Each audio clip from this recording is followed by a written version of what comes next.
सबरी जपे रघुराई हो, कब आई है रघुराई। सबरी जपे रघुराई हो, कब आई है रघुराई। नमस्ते प्रणाम, मैं नीतू तिवारी आज आप सबके बीच में यही भजन लेके आई हूँ। आप सब सुनिए और अपना बहुत सारा प्यार आशीर्वाद दीजिए। हमारे पेज को फॉलो कीजिए।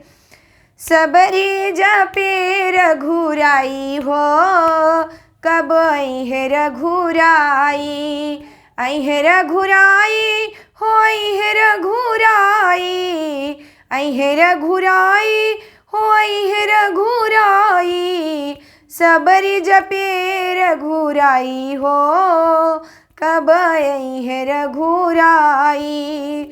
होत सबेर सबरी डगर बहरली, होत सबेर सबरी डगर बहरली। पाँव कटाना चुभी जाई हो, अरे पौआ धरी है रघुराई हो। आजू आई है रघुराई। सबरी जपेली रघुराई हो, आजू आई है रघुराई।